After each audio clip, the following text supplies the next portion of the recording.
to have an attitude that overcomes poverty and disease, you have to acknowledge the little successes. Because when you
All right, all right. We are on the live today by the grace of God, and we are alive and kicking. Let's give a shout out to God for His protection. My goodness, my goodness. Yeah. All right, so we are here today, and we're going to just continue the life and health show today on our channel. And as we promised you, we have very important guest today, and so we are going to hit right on the show today. But before that, as you know, we usually do just a health tip for the week, and so we want to see what we have today. Gifty actually brought this idea, but I'm going to talk about it, and the idea is that we are going to the new warmer weather right now, as you can tell. Those of you in Connecticut, New York, up in the north, you know what is happening. The weather is warming up, the greens are returning, and life is basically back. That's what it is. There's rejuvenation of the plants. In the same manner, we also want to say that you be rejuvenated by stepping out. Give this a let's tell them today to step out. And so today we are stepping out. That's a healthy. My goodness. Yes, that's what this lady is. She will step out into the sun for the benefit of vitamin D and all the other good stuff that you get by stepping outside. And so if you haven't stepped out to do your lawn yet, your garden yet, or anything that would take you outside, maybe even walking, gardening, doing all the good stuff, running, jogging, anything that you can do outside. This is the time to do that, because by the power of the cold weather, you have been camped inside of your homes for way too long. So now let's step out. So this week, I challenge you to at least walk a mile down the street where you live at, and that will improve your health. So that's a health tip for the week. With the family and the kids all following along, that would be a good stroll for the family. So it's not just you; it's also with your family. That will make it even more healthier, because remember we talked about stress, right? And incidentally, we're going to talk about stress, and that's a trip, right? A trick right there. So not just for your physical well-being, but mentally, emotionally, you're going to reconnect and have a better life. So step out, basically, this week. Step out. If you didn't last week, please do it this week. And if you did last week, do more. That's our health tip for the week. My goodness. All right. Now, that being said, we also want to acknowledge the fact that if you're watching, we need you to share the link. Click the thumbs up. I've seen 2 thumbs up already. And today, we also want you to bring your comments. We're not going to have our guest just speak to you and, ask questions. Bring questions if you have any questions or any contributions, anything that would actually make it interesting. At least register your attendance. We know people watching, they don't say anything. And once in a while, one person will say, I watch your shows. Well, I don't know. And the reason I don't know is that you don't say anything. So, click the thumbs up, but more importantly, comment, say something, and basically the system will ask you, do you want to allow us to see you or your name? And you say yes. And once you do that, your comments will come with your name and we'll read it out if we see it before we close the show. All right. So now with that on the way, let's move to our show today. My goodness. My goodness. My goodness. Whoa. Yes. So we are doing as you remember, we are doing our series on stress. We have one today. We have another one coming up next 2 weeks. It's going to be another interesting one. We're going to talk about that as we close out. But today we are doing how to beat stress, career stress. We talked about marital stress, talked about financial stress. We've talked about all sorts of stress. It's not over.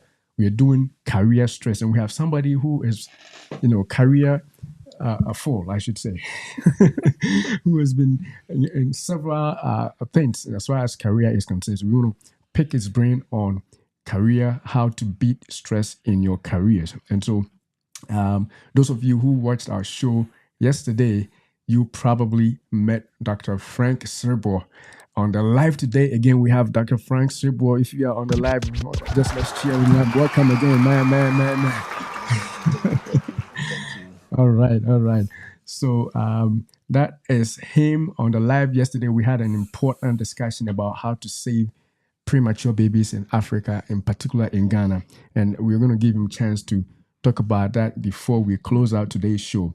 But today we have him to talk about stress. So that is what we're going to talk about. And so, Dr. Frank, welcome again to the Life and Health Show. Thank you very much, and it's nice being back here. Thank you. All right. So Dr. Frank, again, is not new to the show. He is used to the idea of speaking to us, and he's a public speaker, so he's not, new to this. All right. So we're going to move forward. And again, as we said, we're going to talk about career stress, how to beat career stress. So that is definitely what we're going to talk about. And with that on the way, we have prepared some questions for Dr. Frank, like we do for most people. And we are not going to just leave him to do it by himself, because we are also in career. So when he speaks, we may add some to it just so that we'll make it more lively. All right. So as an outline, we're going to talk about what is career stress. What is career stress? We're going to talk about that. We're also going to talk about what are the causes of career stress, and then we're going to talk about dangers of career stress if it's unmanaged or if it is not dealt with. And then we're also going to talk about how to manage career stress. And that's where we actually need to pick his brain the most because he's into a lot of things. All right. So that is our outline, our summary for the show. So don't leave until we are done. But even while we do this, make sure you have shared the stream if you haven't already shared it. Or if you are watching after the replay, make sure you click the like and also comment so that our show will go out to more people. All right, so that is the outline. So the first one actually is what is career stress? Doc, we're going to defer you to start off with us. What is career stress in your own opinion? Yeah, thank you very much. I think what we should understand is that there is something called work and happiness. And so there is work and happiness, and then job satisfaction, more or less. So that is what is key here. So if you cannot sing work and happiness, and you cannot say job satisfaction, and your job as it is rather stimulates you to end up having some kind of emotional disturbances or physical disturbances, then certainly your career is stressing you. Okay. So the stimulus now becomes the job, and the response that you receive is negative, emotionally and physically. And once that happens, it means that your job is stressing you, and that basically is career stress. You don't enjoy your job. It gives you a lot of sleepless nights. You don't like it. So that basically is what career stress is about. Wow. So that is basically a stress that comes from your job, right? Yes. And if you don't enjoy it so much. Okay. Do you have anything to add on? I like the way that he said job and happiness. Work and Job and happiness. happiness. So, like, if you have a job, you're doing it, and you feel physically stressed, it means that you're not really enjoying what you're doing. Then that can be termed career stress, emotionally and physically. Yeah. All right. Now, I know that, we don't have this question on there, but as a follow up to that, I believe there are certain careers that are more prone to stress than others. Look, would you say anything like that? And I know why I'm saying that. Certainly, we are first and foremost human beings. We have emotions, and then so some jobs are basically manual jobs. You hardly have emotions into those kind of jobs. So you would realize that for those jobs, your emotions usually doesn't come in. Even if there is harm, you would rather feel more physical harm than emotional harm. And so for the job that me and you do, where we interact with human beings, and every job that makes you come into contact with human beings, and you see the kind of things that happen to people, and sometimes the fact that you disappoint people and people see you and you see the kind of conditions they are in, especially in the health system, for example. If you're a doctor, a nurse, or a health worker, and you come into contact with patients and you see what they are going through, that alone becomes an avenue for you to get stressed, because you identify yourself with them, and basically you share their problems. And once that happens, you are more prone to become stressed than somebody who doesn't come regularly in contact with people, and especially vulnerable people. So there are jobs certainly that causes more stress than others. There are jobs that, whether you like it or not, you are supposed to be doing it. So such jobs become more stressful. You can't pick and choose, and you can't decide, I want to do this, I don't want to do that. I'm sure when people walk into your shop, you are unable to say, I don't want to serve this person, I don't want to see this one, I don't want to do this. You have to serve everybody. Such jobs are quite more stressful than jobs that you can select as to what you want to do and what you don't want to do. So certainly, yes. And people work in places where it starts more or less like something that is fun for them. And then, so in this case, most of these people are already enjoying what they are doing. It was fun, and the fun has become a job for them. So that kind of separates some jobs from others. But certainly, every other job can become stressful. Even for people who are pastors and so forth, people come to you, they share their problems, and you identify their problems, and it's you have to sometimes even pretend as if you don't have any. It's quite stressful to be able to pretend and behave as if You don't have any you are problems. fine. So yes, certainly there are jobs that are more stressful than others, but basically every job can become stressful. Wow. It has the potential. Wow. Do you have any follow up? Yeah. Let's continue. All right, that is very, very important that you brought that up. So some jobs are more stressful than others, as he has mentioned. We don't want to mention specific jobs, of course, because, like he said, if you are in a job that is even not less stressful and you don't want to do something, that can make you stressed. So stress can come in various forms and diverse areas. Everybody can be stressed in any job that they do. So I think we can move on then to the next question. What are the causes of career stress?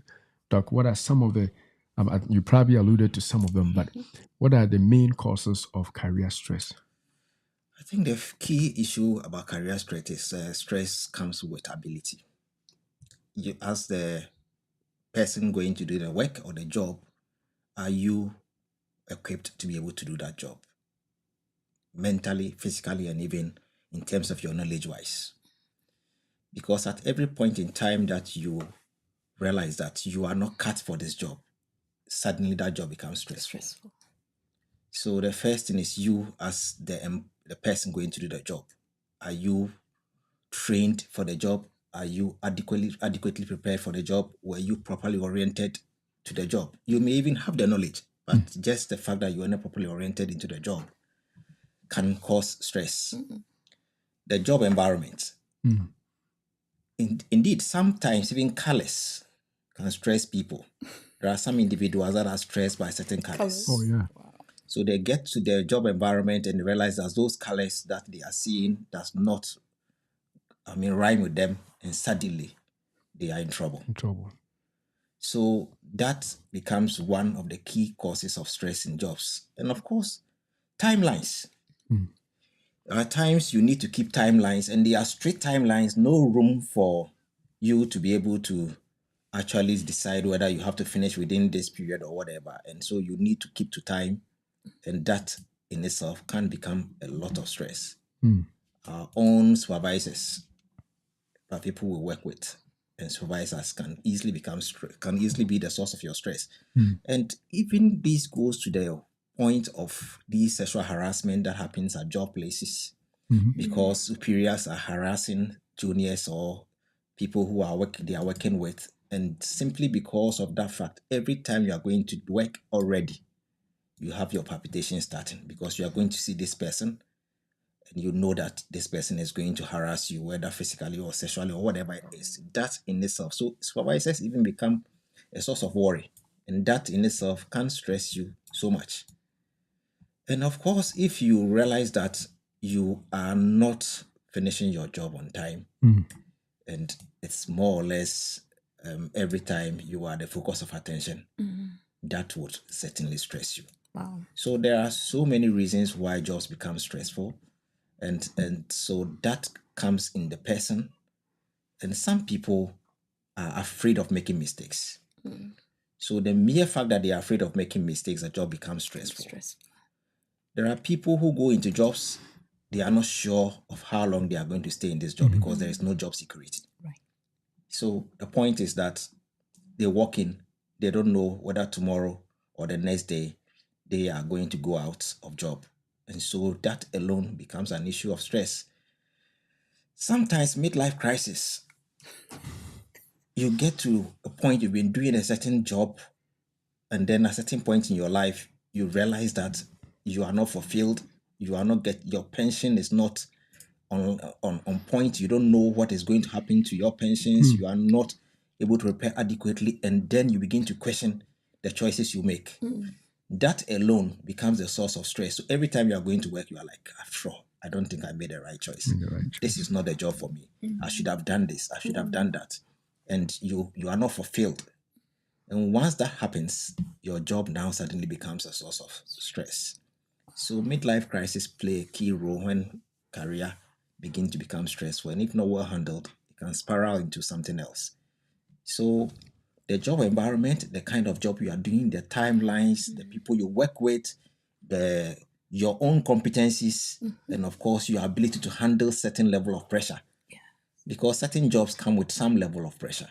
So if you are not cut to be able to stand or withhold these pressures, certainly that job becomes stressful to you. I've seen people train to become doctors, And yet, when they see a patient, they start panicking. And then they realize that the job is not meant for them. For them. Even before they take their history, they start panicking. Mm. And that job, so every day he's going to work, already he's stressed. He's stressed. And once he sees the hospital environment, he's in trouble. Even stressed. And if you've heard of people who have gone to the hospital, and then when you check their blood pressure is so high. Yet when they come home, their blood pressure is normal. It just tells you that the same thing can happen to your job. You can get to your job place, and your job place can escalate your blood pressures. Wow. And that alone tells you that this job is actually a source of stress to you. So there are so many causes of stresses. Just as I said, the color, the kind of people you work with, Yes.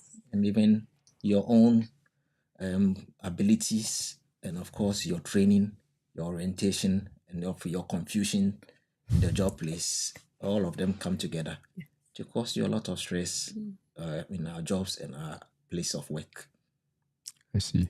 Now, I don't know if you want to add anything, but you did not mention the fact that employers can also be the source of huge stress. Are you saying that employers, all stresses are just from the employees? No, or the environment? employers can also develop stress. If you are an employer, for example, and of course you also know how much you've invested into your job and what you expect out of the job, and you are not getting what you expect, that thing is supposed to become a source of stress to you as yourself. And beyond that, an employer can be the source of stress to an employee. That's what I was looking for. Sometimes people work efficiently and they work so well when their employer is not around. And suddenly the employer appears and chaos ensues, simply because of the way the relationship that exists between the employer and the employee. So yes, employers themselves can be stressed, and they can be the source of stress to their employees. It's because they have to, whatever stress they're dealing with, they have to manage it some way.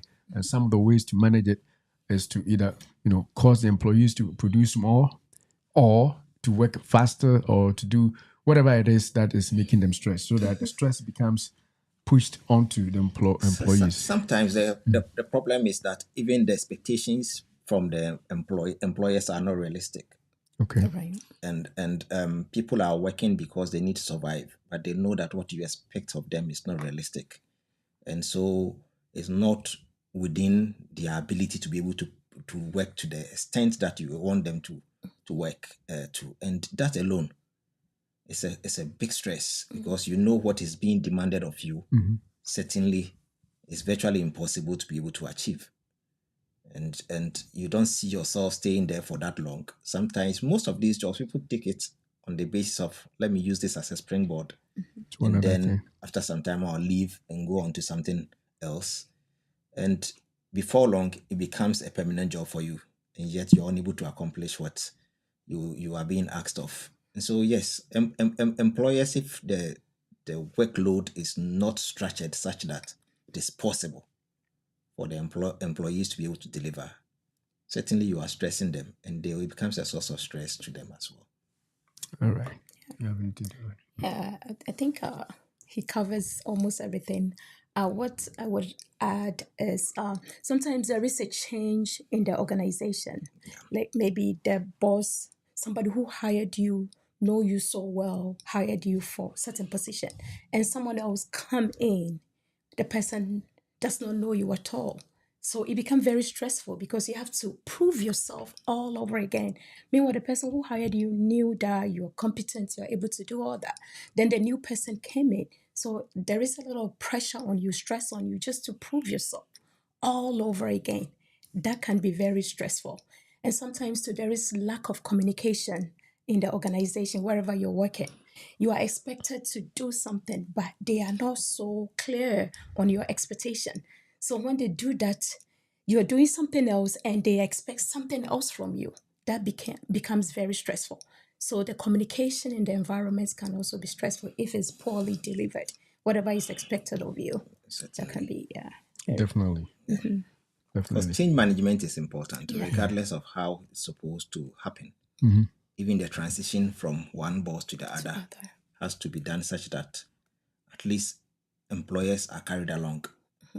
Otherwise, sometimes people come in and they don't know the history of the organization. Right. They have no idea what goes on, even though they have been brought in to come and head such organizations. And when that happens, they come with their own kind of benchmarks. Yes. And that is alien to what the company or the organization knows. And that begin to cause stress to everyone because people need to now begin to readjust and reorient themselves to the new goals that have been set by whoever has come in. And that is why it's important that in every organization, there are benchmarks that are supposed to be set at the beginning of the year. People know exactly what they are expected of, and then appraisals are done so that where people fall short, they can be propped up. But if changes happen, like Gifty was saying, and it's so abrupt, and people are not in tune with what is coming, and they know people. When you work with people, after some time, you begin to know their strengths, you begin to know their weaknesses, and so there are certain changes you may even be a little bit wary when you want to do them. You'll be careful. You know that for some people they may not be able to fit in certain areas, but if somebody comes in anew and begin to do changes without recourse to the people's strengths and weaknesses, then certainly yes, you will get all these kind of stresses happen. And of course, on the back of it is communication. Because if you don't communicate and if you are communicating effectively, at least you can begin to know that, look, this is how things are done, this is what shouldn't be done, and this is how we are supposed to go. And even the goal can be achieved through several means, but we end up in the same area that we all want to be. But if you come in and you think that there's a change and you are the boss, and you want to come and do your own thing, certainly. Trouble. My goodness. They got to prove that they are the boss. They got to prove that they are the boss. So they want to make sure that they tell you something. All right. Now, the other thing that I want to actually now push it to your own situation. Would you say that people in healthcare, in particular in medicine, are, the demands for your work is beyond what you think you can handle, generally speaking, because I'm talking, you are staying there as a representative of a medical association in Ghana. So do you think it's realistic what is demanded of doctors in your particular place of work, in your setting in Ghana, Africa? Do you think it's fair on the doctors? And that is one of the reasons why there is a lot of burnout. In fact, the expectation on doctors and health workers in general is quite very, very difficult for us to be able to fulfill. Because first and foremost, health workers are human beings, and human beings have their limitations. And you know the expectations of people when they are sick. Sometimes it's beyond measure. People come to with terminal diseases and they expect cure, and they expect miracles to happen. And you know that you don't have the magic wand to be able to decide that this person lives or this person dies. So it's quite stressful, especially when you know that what is being asked of you, especially from our clients, is such that you are unable to meet them. For where I come from, it even becomes more stressful, especially when you know that what you are dealing with, you could have done more if you have certain available logistics or resources which you could have used. So that becomes a big problem. Late reporting, for example, patients who you knew if they had come in a little bit earlier, you could have done something. They come in very late at a point where you are unable to do much. And that is a big stress. So the combination of the expectations, the combination of the fact that you don't have the necessary accoutrements to be able to deliver to the best of your ability, and then also the fact that people expect so much of you, clearly puts us in a very difficult corner. And if you've dealt with patients, so you know if you're dealing with sick people, even in our homes, it's quite difficult to actually deal with sick people because their needs are such that sometimes they are even unable to communicate their actual needs, but they expect you to be able to know. And these are all the reasons why within the circles that we are and where we work, there is so much stress and there's a lot of burnout. And sometimes even people end up deciding to quit their jobs or they begin to deteriorate in the way they look and then things go overboard. But that is what is happening. Recently in Ghana, for example, the medical and dental council have to put even doctors off their register. All of it related to mental health. Yeah. So you can imagine doctors going into that direction of depression and then escalating to other areas. And the people who are mostly in denial, when they are stressed, when they are burnout, when they have depression, are health workers. They are the people who usually would deny. You can see the signs clearly, and yet they fail to accept the fact that they need help. Okay. So it's not quite surprising at all. Yeah. We don't want to take our own medicine. So that is what happens. And so yes, in the field that I work, there's a lot of stress. There's a lot of issues that stress us, right from your patients through to the system that you are supposed to work in. And then, of course, even in terms of your own expectations as a doctor or a health worker, that alone also becomes a source of stress to you. All right. Before we go ahead, we have some comments, and lady Mrs. Rosemary Adu saying good evening, family. Great discussion and watching you from Tallahassee, Florida. Oh my goodness. For Tallahassee, you need a clap. My goodness. Tallahassee. I hope I said it right. If I didn't say it right, you teach me later. Tallahassee, Florida. Yes. Thank you for watching. And I just want to bring this point out. It's a very important thing you said. You said that even people not coming to see doctors earlier on in their disease state put you under stress because there's little you can do and they stress you out. On this show, we have told people that, especially this year when we began the year, we said that if you haven't seen your doctor in 1 year, this year, make sure you see your doctor. You may be fine, you may not feel sick, you may not feel anything at all. No part of your body aches or hurts. It doesn't mean you are okay. You have to go be seen. If you're a woman, you are of age, you need some pap smear done, you need your breast mammogrammed, you need to do breast self-exam, you need to, if you're a man, you need all those other stuff. And of course, if you are 45 especially and you're dark skin, you have to have your colonoscopy. You got to get it all done because you don't want to show up to stress Dr. Frank when he sees you and it's too late. I didn't know we would be stressed. I mean, the person who is sick, who cannot get help is stressed. But the doctors also get stressed just because they can't do anything for you. My goodness. It's a big stress. It's a big stress. And I'm pretty sure your family will be stressed because now it's too late. They can't do anything for you. So, dear friends, if you are watching and you haven't gotten those checkups done, even if you are not of age, at least your blood pressure, your blood sugar, all those things are things you have to make sure you know consistently. Your blood cholesterol, make sure that annually you check those up so that you do not stress your family. First, stress yourself, then stress the doctors, and then stress the health system too, right? All right. So I think it's important that we brought that in there. Okay, so unless you have anything else, Yeah, I think where I work too, I think I've also realized this part that is a little stressful.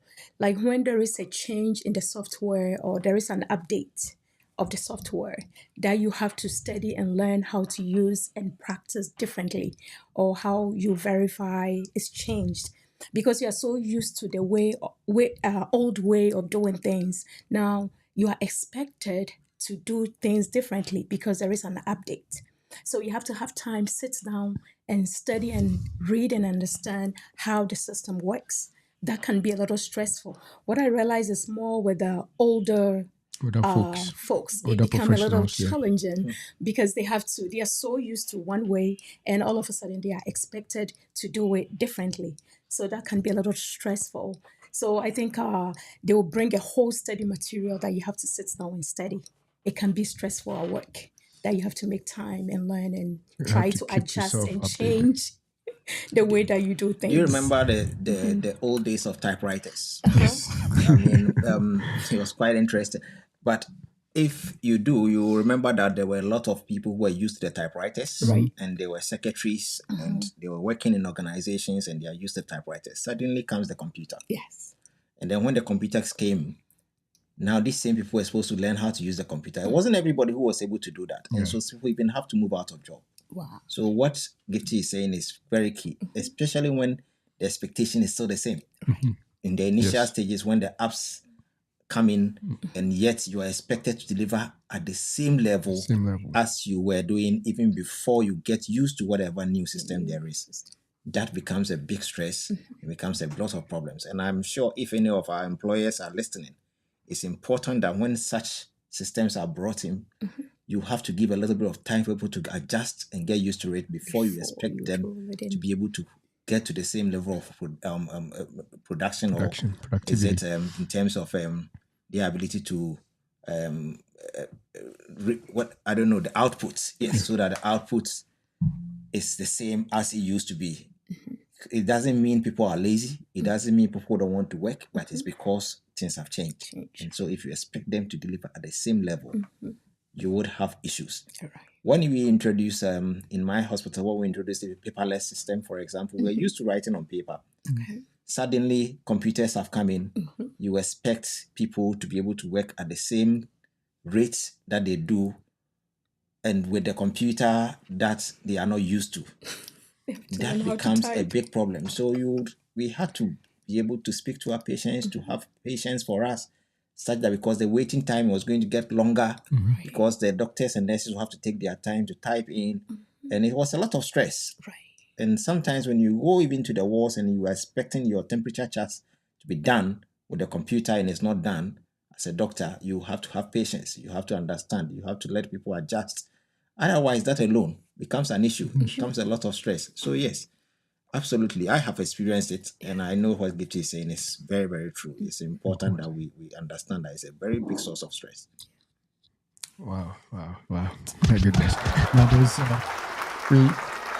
we have a show that's coming up soon with our lady from Massachusetts who happened to be in the audience yesterday here, the studio audience. She's going to talk to us about using Chat GPT and all those other AI tools that are up there, and employers are going to be able to get some answers easily from them, and they would expect human beings on the job to do the same.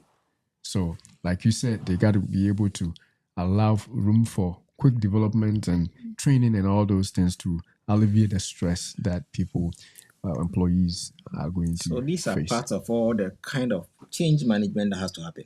So if you are bringing a new system, it shouldn't be abrupt. It shouldn't be all of it. It shouldn't be sudden. People should be given time before you phase out the old one gradually. Make sure that people are being trained on the side. People are getting used to whatever it is, and then gradually we push it in. But most of the time, these changes occur suddenly. One day you go to work and you are told that things have changed. That's sad.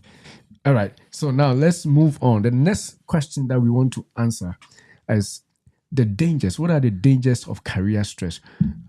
If somebody is stressed for a long time in their career, Doc, explain to us what are some of the dangers that will come out. I think the first thing that we all do is that we go to work just because of productivity.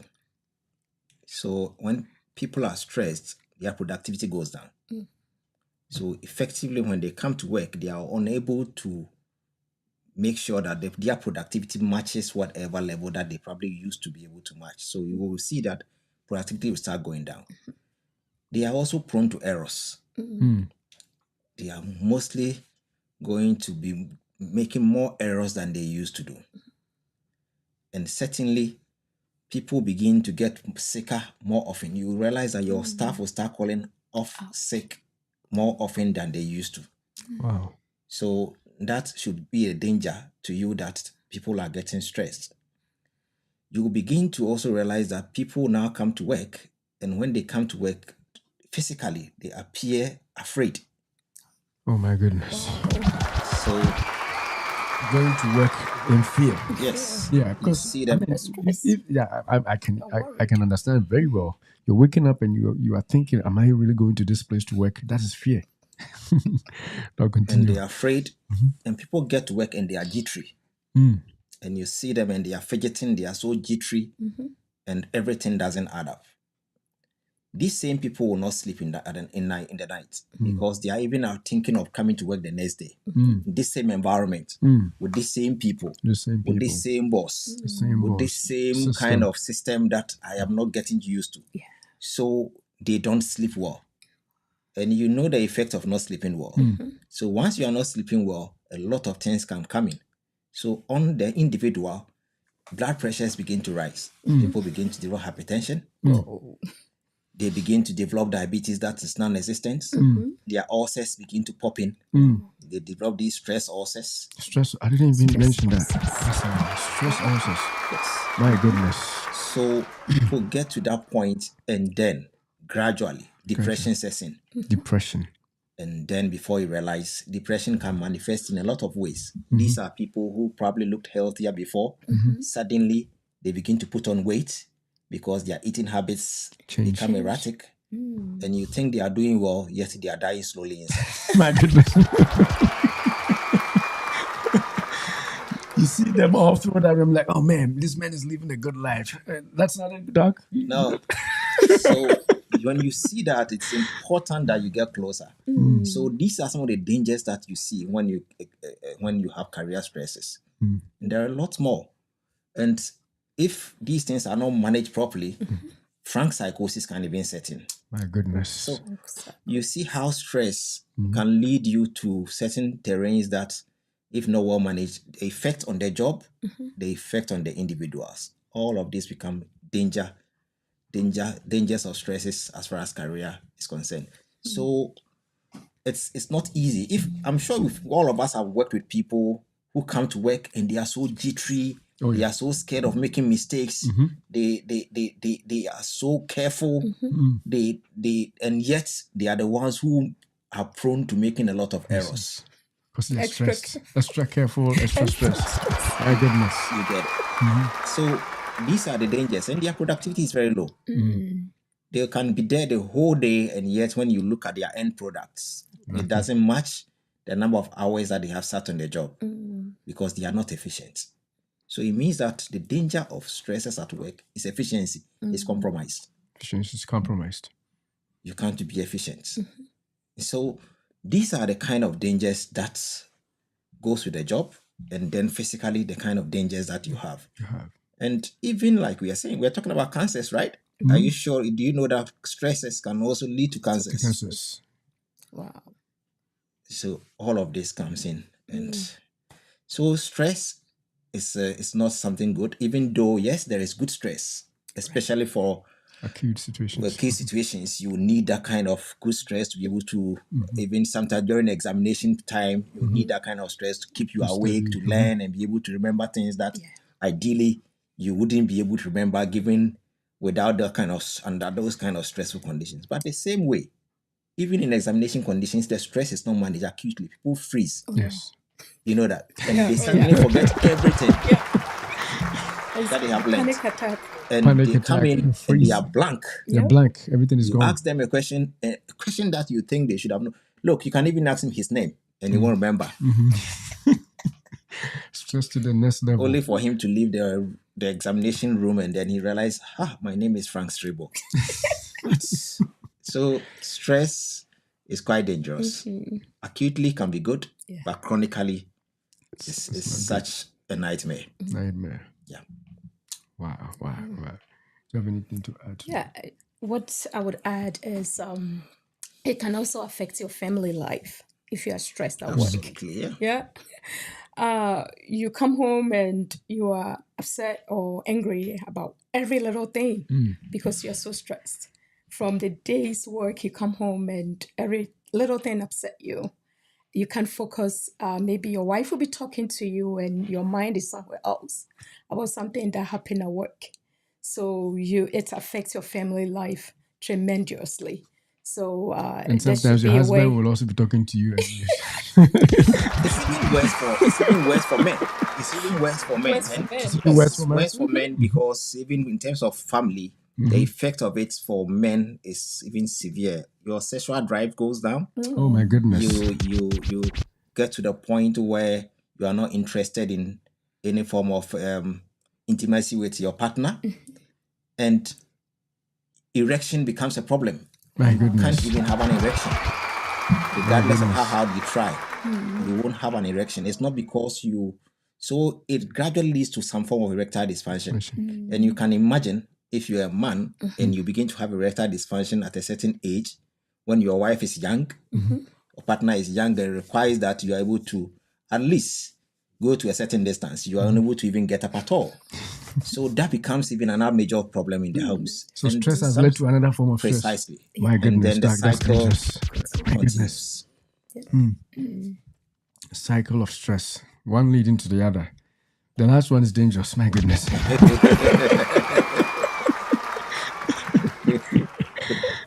All right. Yeah, that stress is not good. No, It's not at good. all. It's not Doc, good. I think you Chronic mentioned stress is- depression, yes. panic attack, anxiety. You just feel so withdrawn. You just want to be yourself Very because true. of whatever you're going through. Wow.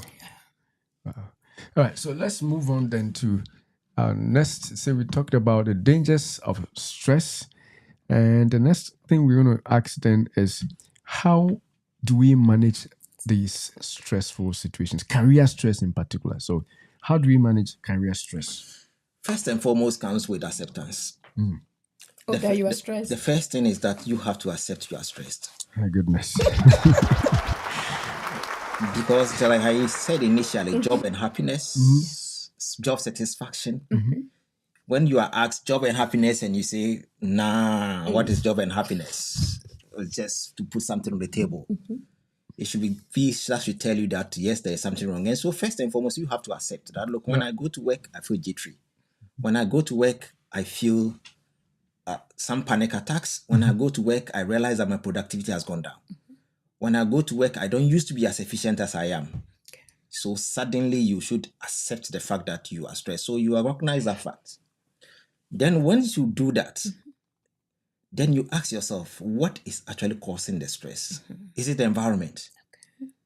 Is it a Does color? this colors the reason why? I don't hate this color, but my office is painted in this color. Is there a way for me to understand that is the reason? Is it because the software in this hospital has, or this where I work has been changed? Is it because there is a new manager that has come in and has brought in a new set of rules? Is it because I don't have the competencies to do this job? Is it because this job doesn't fit my temperament? Because there are people whose temperament is such that it doesn't fit certain jobs. So you have to accept first and foremost that you are stressed, and then begin to identify exactly, precisely what is causing the stress. If you cannot identify it and it's a general issue, yes, you have to understand this is general. It's got everything to do with this job. So sometimes it's just some specific aspects. Sometimes it's just because you will move from one section of your job to another section and you hate it. So once you are able to identify that, the next step is to speak to somebody. So if it's just to do with some of these simple things that can easily be changed, you talk to your superior. You let them understand the reason why your job evaluation report is not good. After all, there are always, I don't know how some systems work, but in certain systems, there are mentors. There are people who you can talk to. There are people who you can confide in. There are people who you think have the capacity to be able to help you. So that is where you move to. You talk to them and then see how best they can help you to deal with the issues that are causing you stress. The other aspect of it is that you have to look at it in terms of career change. Okay. Do you need to change careers? Sometimes we are afraid to take that step because we are not sure of the unknown, but yet the known is killing us. And so, and so the issue of the devil you know is better than the angel you don't know. How can the devil be better than an angel you don't know? So sometimes you may need to consider career changes. And that becomes your form of therapy. Sometimes all you need is take a break from the work. Go out a week, whatever. If you need to travel out to some environment that excites you, take a rest, recharge your batteries, and come back. And you realize that it makes a huge difference. You come back with a lot more energy. You come back with a lot more excitement. You come back with a renewed strength.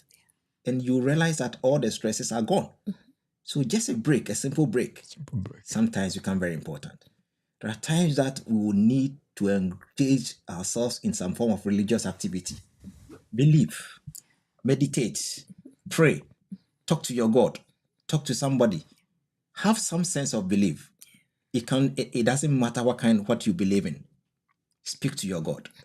And immediately you start doing that and believing that things will change, you will begin to see the changes.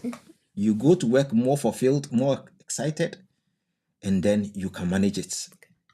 There are times all you need to do is to sit back and analyze your lifestyle. Because maybe your expenditure is way beyond your earnings. And so the question is, am I spending more than I earn? Where can I cut? What can I do?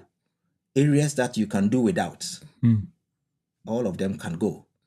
What you shouldn't do is to drink your problems away. They never go away. Doc, say that. What does that mean? What you shouldn't do is to drink your problems away. Drink your problems away. People take alcohol when they are stressed, thinking that once they get boozed, they forget their problems or they forget their stresses. But the next day you wake up and realize that the stress is still there. It's not Nothing has been done. No solution. Absolutely none. So you can't drink it away. You can't smoke it away. You can't get high and pretend as if the issues doesn't exist. Because the next day you'll be low. You will not be high anymore and you have to go back to work. You have to go back. So you will need to identify all of this. And when some of these things are not working, there are times you may even need to speak to a psychologist. Definitely. And then, even if it's possible, speak to a career, somebody who can guide your career, called career guidance. You speak to them and see how best they can help you. So these are some of the ways that you can make sure that your career stresses are reduced. When we're starting, you talk something about stepping out because you're almost getting to the weather where it's quite warm, step out with family. Family is a greater source of comfort when it comes to issues of stress. And I keep telling people, love your home. Love your home. And how can you love your home? You need to create the ambience, the correct environment where when you get home, everything is secondary. But before you proceed on that line, somebody has a question here. I don't want us to go so far and then it will become not useful. It's a good question. Let me put it on the live so that everybody can see. He says that it's a Facebook user. Unfortunately, you did not allow the system to bring your name, so we can't tell your name from here. But it says that, what if you are just tired of working? Yes, I talked about it. If you feel you are just tired of working, take a break. No, I don't think that's just what. Or you just don't want to work at all. Anymore. That's what I'm thinking. If you get to the point where you say you don't want to work at all, you're just tired, get to know that you are depressed. Okay. This is a clear sign of the fact that you are depressed. You have reached a point of depression. Get the point of, because you've given up. Okay. Because you say you don't want to work at all. It's not like the job you are doing is what you don't want to do, but you don't even want to work at all. And remember, if you don't work, you don't earn. And if you don't earn, you don't spend. You get it? And your upkeep becomes a problem. So if you get to that point where you say, I don't want to work at all, I'm tired of working, that is a red flag. That means that you are depressed. That means you need to go and see some psychologist or somebody who can help you with your depression. So that is a red flag. And these are some of the dangers that can come. It's so easy to get there. Or maybe you probably don't want to work because of the place you work or then your career. You change careers. So maybe if you change your career. Yes, I know doctors who have left medicine and they are into IT. They are into something else. Doctors have left medicine and they are into pastoral duties. They are pastors. They are preaching the word of God, and that is what they want to do. That's what excites them. So if you realize that at a point in time, what you are doing does not excite you anymore, it does not fulfill you, there is nothing in it for you, you are not happy, it rather causes you to be depressed, then you know that you need to consider changing careers. Sometimes we are boxed in. People say, I am only trained for this. No, you are not only trained for this. Everybody, the training is just to equip you to be able to spread your tentacles and do something else. You can even go into business. You'll be a successful business person than somebody who have probably not been trained in any field at all. Right. So don't give up. Don't say that's it. So those are the areas that you should consider. But when you get to this point where you say, I'm tired, this is a red flag. This is a sign that the depression has set in. This means you need proper assessment and help should be rendered to you. It's another comment from our dear sister. She said, yes, the pressures and demands is a big factor when the mind and body is overstretched and cannot keep up with what is coming from outside. Yeah, absolutely. That is deep. That is deep. That is it. Definitely. Yeah. Then another comment also saying that Rico Poku says, happy to be part of such a great show. All right. Thank you for that also. I hope you are not stressed, Eric. All right. So let's proceed.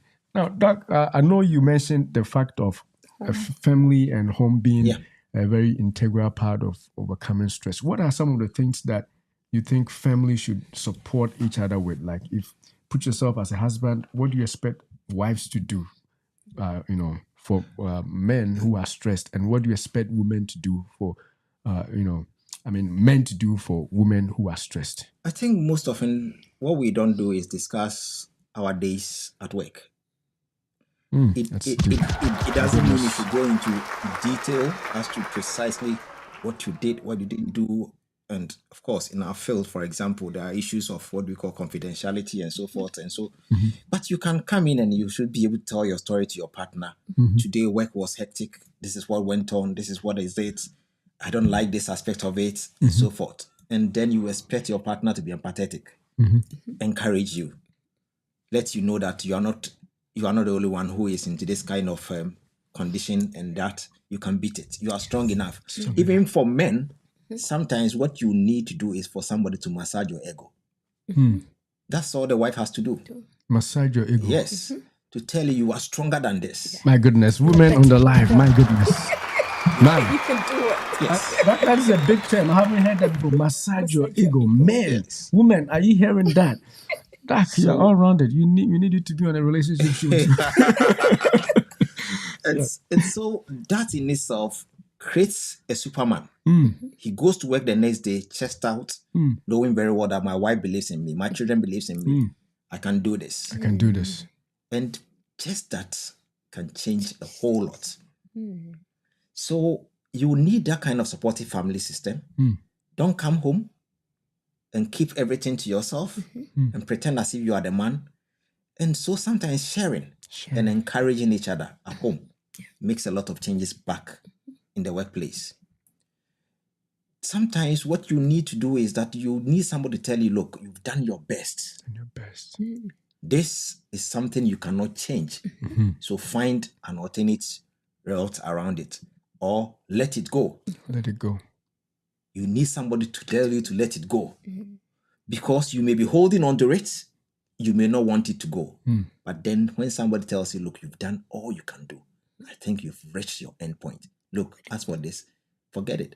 It's not going to go away. It's not going to do. So let it go and feel free. And it won't take anything away from you. It won't take anything. So you need that. You need to engage in what you like to do. And so this kind of environment, it shouldn't be a home that you come to. And some, I know people who stay at work for a long time, not because they are required to be there, but they don't want to go home. They don't want to go home. Another stress at home. So that shouldn't be the kind of home that you are going to walk into when you are already stressed. You're already stressed. Okay. I keep telling people I like to be at home.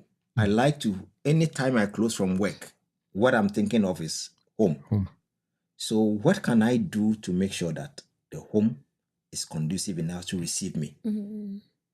Don't go drinking. And in fact, as we speak, there are people who get home every day already drunk. Nobody can talk to them. The next day, they are just getting up and they even have hangovers, they have headaches, And they're going to work they are with going it. back to work and they haven't slept.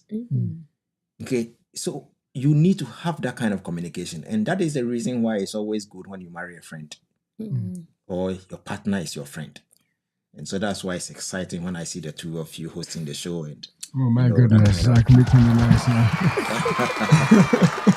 So it's quite important. Family is important. Family is important. Yes, very, very important for us to be able to manage these stresses that occur. And Now, for men, we need our partners to keep telling us, look, you are great at what you do. You are so much better than what they are saying you are. I think you can do more. You can do more. See, you are the man. You are the man. Face it. Do this. Do that. Okay. And then we've also provided a shoulder to support our wives. Let them, sometimes all they need is for you to hear them out. To listen. Just listen. Not to provide any direction, No, nothing. all just they listen. need is for you to listen. So you should be able to listen. But you are tired and stressed when you It came doesn't home. matter. Now you become the point of solving their stressful situation. So family is so crucial when it comes to dealing with whatever kind of stress you are in. Yeah. So because they can tip you over easily. Yes. If they add the family stress, your career stress, you are done. Done. Yeah. That's deep. Now, I'm going to come back to you with a question about what if, you can't get that stress relief from your family. What are some of the sources? But before I'll give T the chance, from women, what do you expect men? I know that Doctor has said some that you want us to listen. Is there anything else that stresses you and you want your husbands to be able to provide to sort of be a stress reliever for you at home? Oh, like a little help with the daily activities, with the children, keep up and all that. We know that you have a lot going for you, but maybe the woman will also have a lot going. But the home chores and things that have to be done concerning the kids have to be done. Sometimes some men will just leave everything for the woman to handle it all. So if they can also take part of that stress, that will also alleviate the woman's stress a little bit. So after listening, you can also help with the daily activities of the home concerning the kids and concerning the food and upkeep of the home. Unless you are a superwoman. It's quite important. If I tell you that mostly on Sundays, for example, I am the one in charge of breakfast preparation for the whole family. So that's good. I'll prepare breakfast, prepare my coffee, and then I'm frying eggs and for everybody. Sending it because I know that she's cleaning. And if you want to go and ask her breakfast and so forth, but when you say it's done, oh, your breakfast is done, and you see there's a smiles coming. Yeah. If we need to pound fufu in the house, you here you don't pound fufu, you just use your whatever. It's for me and my wife. That's what we do. I will be the one who will be holding the stick and pounding the fufu, and then we talk. You get it. So there are times that yes, it's important that. And there are times they surprise me how they are able to combine everything, all of this.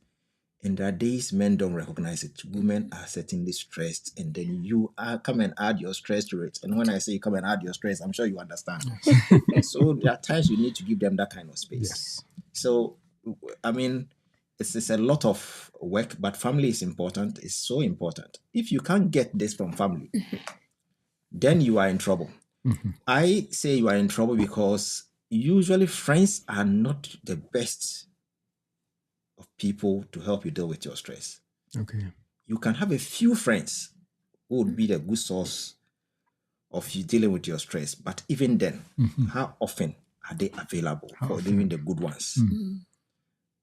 Sometimes, if you are not careful and you want to deal with your stresses outside your home, that becomes a big problem for you. Go and bring in a bigger problem than it is. Yes. So that is the reason why I say that engage yourself in religious activities. So if you think that your family is not the best source of your destiny, the church you attend, you are attending all programs, you are ensuring that whenever there is this activity, you are part of it. At least Once you go there and you are in that kind of prayerful mood, you are interacting with people or like-minded people, you can even share some of these problems and you will get good people around who can actually give you some kind of advice here and there, and sometimes even help. You can get help from those areas where it becomes more helpful than just random friends and so forth. So I keep saying that, look, it's always, you have to know yourself. And that is the first aspect of it. There are people who are not able to handle stress at all. There are some who are better handling it. They can deal with it on their own. They may just know that they just need to just take a rest and they are done. They just know that once they let this go. And I keep saying, for someone like me, my first thing that I do is that I look at the issue and ask myself, is there anything I can do about this? That's my first question. If the answer is yes, what can I do? What have I done? What haven't I done? Let me look at this. If the answer is no, is there an alternative? The answer says yes. Okay. If no, immediately, my next inclination is let it go. That's it. Let it go. Because that will not become the reason why, I get to all these problems that we talked about. It may just be something minor. And so you should know yourself. But there are a lot of ways that you can distress. Look, enjoy a good meal. Look at well-balanced diet. Sometimes what people do is they go and exercise. Just by exercising their body and running and so forth, they become relaxed. And then that is it. And so there are a lot of other things you can do beyond even the family support system that we talked about. So you mentioned exercise, balanced diet, and family. Yes, so crucial. It helps a lot. And I want to stress again, what you don't want to do is drink your problems away. They never go away. They will stay with you. Hide away. Hide your problems away. My goodness. The package store is not our friend anymore. Right. And like the issue is, alcohol is very cheap here. Unlike in some places. So if you are not really serious, you can stick to drinking. All right. So we're about to wrap up the show. And before we go, do we want to remind you, those of you who did not join our show, we had a show yesterday, where we talked about saving miracle babies, preterm babies in Ghana, in Africa. And Dr. Frank was here to talk to us about it. And as a matter of fact, he brought a project that he's dealing with in, in Ghana, through the medical associations. He's the president of the Ghana Medical Association. See, introduction today, I didn't mention it. Yes, he is the president. Right. We are continuing from where we left off yesterday. So. Yeah, so he is the president of Ghana Medical Association. And as a leader of his organization, he is mobilizing incubators for children who are born preterm, And so we want to give you the opportunity, if you're watching now, or you'll be watching later, I want to encourage you to be able to donate to this noble project. He showed us some videos about some children who are actually, I think I'm trying to play that one right now, who are actually in, yes, right here, who are in his hospital, who are in incubators. And he talked at length, a little bit at least, about this particular machine. He said is not working quite well. They have to set it to some temperature with a sticker up there, just so that it will not, completely break down. And so they are mobilizing funds to buy more of these for other needy hospitals in Ghana, West Africa. Hopefully, by the time he's done with GMA, he will actually take it to the whole of Africa, not just Ghana. But it will require that we all help out. And he said that, I'll actually let you continue. I think you've said it all. You are a very good, is it a linguist or Chami? Yes, you've done extremely well. In fact, it's a project that we are embarking upon. What we are trying to do is to resource low income facilities to be able to get some of these important equipment, especially for the preterm babies. And so as we speak, we've started some distribution, and I indicated that we've served certain hospitals. If you go to Gan West Hospital, which is Namasama in the Greater Accra region, we've gone there. We've gone to the Volta region. We've gone to a hospital in the Northern region. We've gone to a hospital in the Bono region. We've gone to Ashanti region, and we've gone to some other regions, the Western region and the Central region in Ghana, West Africa. And the essence of it is that there are lots more facilities that need these life-saving equipment. A lot of preterm babies are born, and because of lack of these facilities, we are losing them. And so we believe that if you look at the cause of mortality as far as newborns are concerned in Ghana, the 4 highest ranked causes is sepsis, that is infections, you have prematurity, you have jaundice, and of course asphyxia. But when you look at all these 4 causes, there are 2 that is very easy to intervene, and that is the jaundice and the prematurity. And so we believe that if people are able to support us to procure some of these equipments, it will go a long way in saving babies in Ghana and of course Africa as a whole. So that is the project that we are embarking upon, and I believe that as we discussed yesterday, if anybody wants to donate, the email address is there. You can contact me. I'll give you some tips of how you can do that. The same way they can come through your outfit, and then once they get here, certainly Ghana Medical Association would get the whatever funds that had come in, so that we can use it to at least procure some of these important equipment so that we can save babies.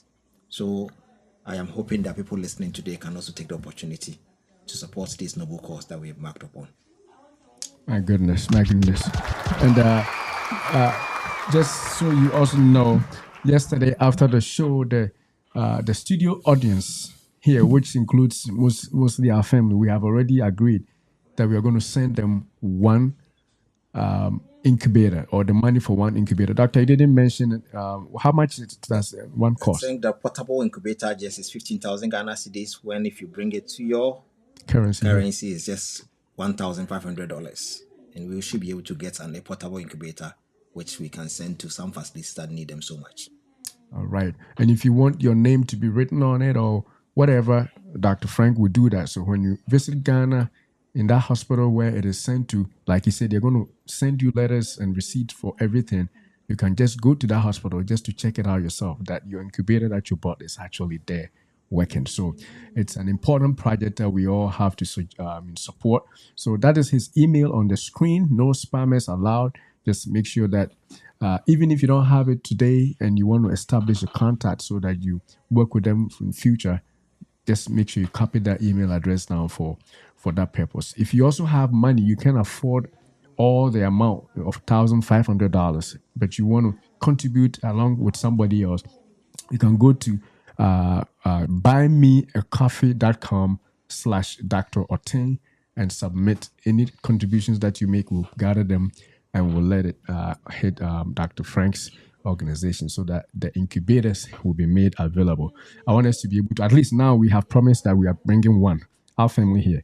All right. And so I'm hoping that some other people or some business, you can use it as a tax write-off, whatever it is, 1,500. We were surprised yesterday.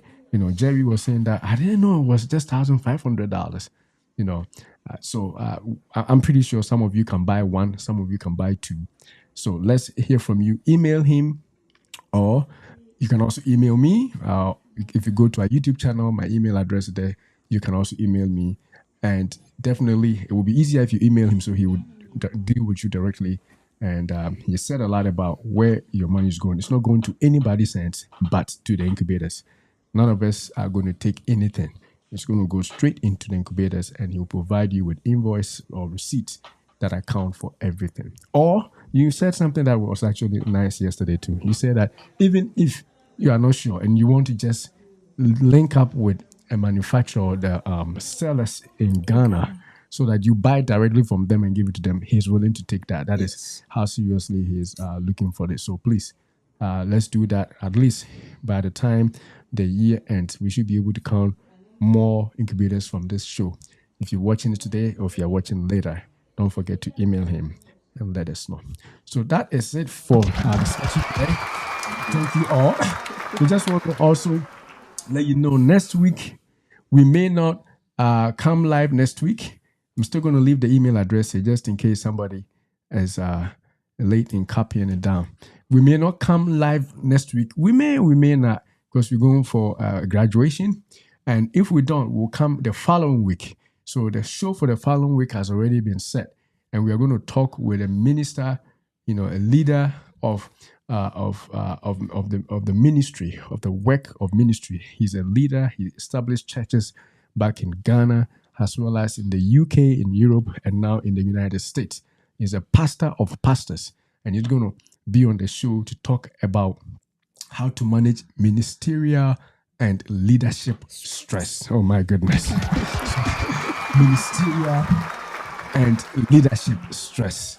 And so that will be Pastor Frank Opoku Amwakon on the live next 2 weeks. So make a date for that, and we are going to have a nice chat with him also, so that those of us who are in leadership of some sort, even if it's leadership at work, or if you have ministry or leadership in any area, you can deal with your stress right there. So we want to say thank you for joining us for today. The email address for Dr. Frank is also still on there. You can always watch back, go back and look if you can write it now, but definitely write it down and communicate right now so that we can help those miracle babies.